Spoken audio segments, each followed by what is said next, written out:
कि पाकिस्तान के साथ भारत को कंपेयर ना किया करें। मैं समझता हूँ वो बात उनकी काफ़ी हद तक ठीक है। अब उनको कंपेयर मैंने करूँगा वेस्टर्न सिविलाइजेशन के साथ, अमेरिका के साथ। अब जो मैंने दिल्ली एयरपोर्ट के ऊपर देखा है और जो चंडीगढ़ के अंदर चीज़ें मैंने देखी हैं चीमा साहब, वो चीज़ें अब अमेरिका के अंदर भी नहीं मौजूद। और मैं इस चीज़ का सबसे बड़ा नाक़िद रहा हूँ, इसका सबसे बड़ा सपोर्टर रहा हूं कि कौमें लीड करते हैं, लेकिन कौमों के अंदर एपेटाइट होनी चाहिए तरक्की की, उनके अंदर अर्ज होनी चाहिए, विल होनी चाहिए। और वो विल अब मुझे ईस्ट से नजर आ रही है, वो मुझे अब भारत से नजर आ रही है। भारत से पहले चाइना में थी, चाइना ने बड़े शॉर्ट पीरियड के अंदर तरक्की की।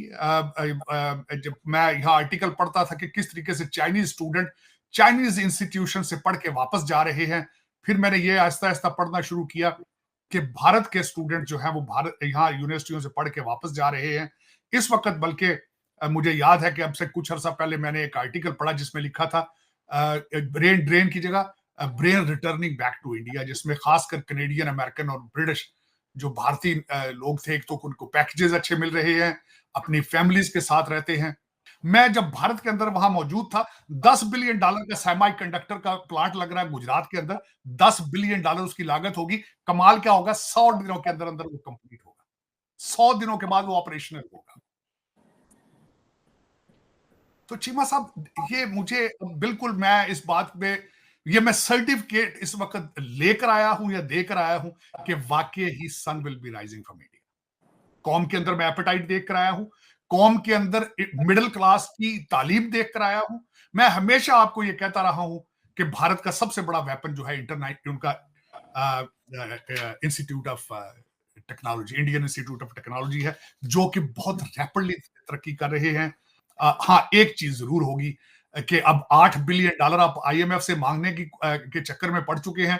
हमारे वजीर आजम साहब ने सबसे पहला काम यही किया ओथ लेने के बाद कि उन्होंने ग्रीन सिग्नल दिया है कि तैयारी करें, आईएमएफ के सामने $8 बिलियन लाना है। उसके बाद हो गया क्या, एक तूफान आएगा महंगाई का, तूफान आएगा एक महंगाई का। आपका तेल, गैस, पेट्रोल, हर चीज महंगी होगी। आपका बजट बनाएगा आईएमएफ। वो $8 बिलियन कहां जाएगा? वो सिर्फ लंदन और टोरंटो में आपके जो 5,000 रूलिंग एलीट है उनके बच्चों के खर्चे और प्रॉपर्टी पे खर्च होगा। लेकिन उसकी किस्तें आप देंगे। आपके गुर्दे, पहले एक गुर्दा दे दिया गया पिछली दफा, अब दूसरा गुर्दा जो आपका बचा है वो साइन करेंगे वो। मेरे ख्याल में ये आपका मुस्तकबिल है।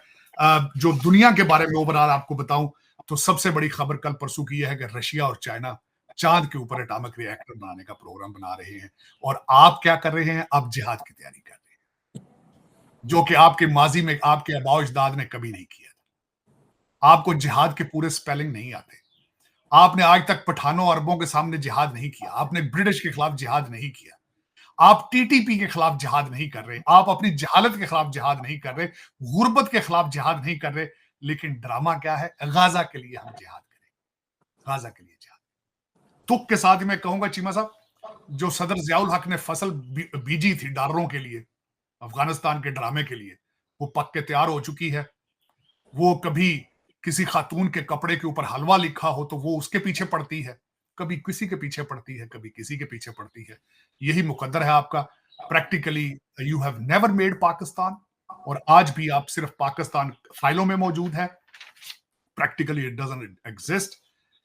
ये सारा फेक सिस्टम, हाइब्रिड सिस्टम, और people have no clue where is their direction. कोई पता नहीं आज तक कोई मुझे, मैं कल भी एक किसी के साथ बैठा था बड़ी इंपॉर्टेंट मीटिंग में, तो मैंने उनसे पूछा था कि आप ज्यादा पाकिस्तानी अपने आप को समझते हैं, पाकिस्तान में आप बड़े असर रसूख रखते हैं। मुझे आज भी अगर कोई एक आदमी का नाम बता दें जो पाकिस्तान को बचाने की सलाहियत रखता हो या बचा सकता हो या कुछ कर रहा हो पाकिस्तान बचाने के लिए, तो वो जवाब देने से कासर थे।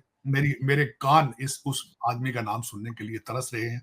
लेकिन अफसोस के साथ है कि Pakistan has no directions, no currently मुझे कोई पॉलिसी नजर नहीं आ रही है, चाहे असेंबली हो चाहे कुछ हो।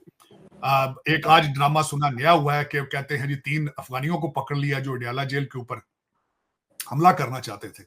वहां एजेंसियां आसपास फिर रही हैं। कुछ लोग ये कहते हैं कि खान साहब सरेंडर कर चुके हैं, रमजान के लिए उनको बनीगाला ले जाने के लिए ये स्कीम तैयार की गई है। कुछ लोग कुछ कहते हैं, जितने मुंह उतनी बातें हैं। लेकिन ये कि इस तरह कंट्री चलते नहीं है। जब जेल को हॉलिडे इन बना दिया जाए, मैरियट बना दिया जाए, जब मैरियट को जेल बना दिया जाए, तो फिर इस तरह तो नहीं रहे चीमा साहब चलता काम। 8 मेरे ख्याल में आईएमएफ का आपको पैकेज नहीं लेना चाहिए, सर्वाइव करना चाहिए।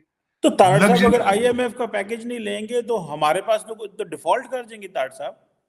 चीमा साहब आप पहले भी डिफॉल्ट कर चुके हैं, आप कौन सा चल रहे हैं? आप लेकिन अगर तारड़ देखा जाए तो साहब आप चल तो नहीं चीमा साहब। देखिए दो चीजें, जब चीमा साहब जब आप अपने लोन की किस्त देने से कासर हो, उसको डिफॉल्ट कहा जाता है। आप आपने लोन की किस्त देने के लिए कर्जा ले रहे हैं, तो आप इसको डिफॉल्ट नहीं कहते। ये क्या है ये सारा कुछ?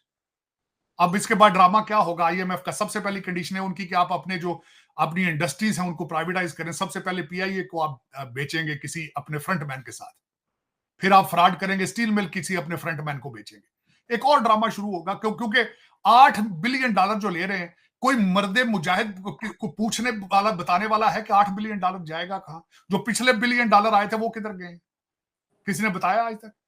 काजी फायज ईसा साहब ने ये तो कह दिया कि भुट्टो के साथ बड़ी ज्यादती हुई है, कत्ल उसके नजायज। काजी फायज ईसा साहब ये क्यों नहीं बताते कि पिछला $4 बिलियन कहां गया? मेरी समझ से बाहर है कि क्यों आपके पर चलते हैं उस चीज पे बात करने के लिए, पैसा जा कहां रहा है? चीमा साहब इस तरह मुल्क चलते नहीं और चल भी नहीं रहे आप। सबसे बड़ी बात यह है कि इसको अगर मुल्क चलाना क्या अगर आप कहते हैं तो मैं नहीं समझता कि चल रहा है।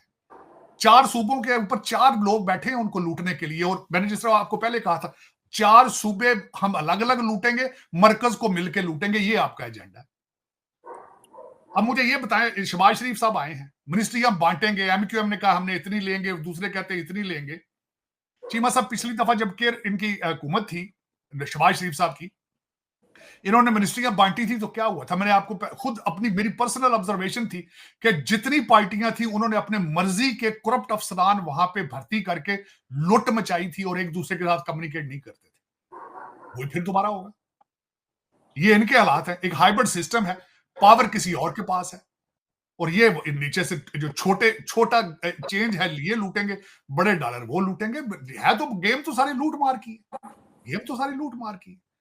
इसमें पाकिस्तान। दोस्तों मुझे उम्मीद है कि ये वीडियो आपको पसंद आया होगा। वीडियो पसंद है तो प्लीज़ हमारे YouTube चैनल को जरूर सब्सक्राइब कीजिए। इसी प्रकार का भविष्य में वीडियो देखने के लिए चैनल को सब्सक्राइब कीजिए। हमारे इस YouTube चैनल पे आपको इससे भी ज़्यादा इंटरेस्टिंग वीडियो भविष्य में देखने को मिलता रहेगा। तो प्लीज़ हमारे YouTube चैनल सोच टाइम्स को सब्सक्राइब कीजिए, वीडियो को लाइक कीजिए, इस वीडियो को अपने दोस्तों के साथ जरूर शेयर कीजिए। नमस्कार, फिर मिलेंगे अगले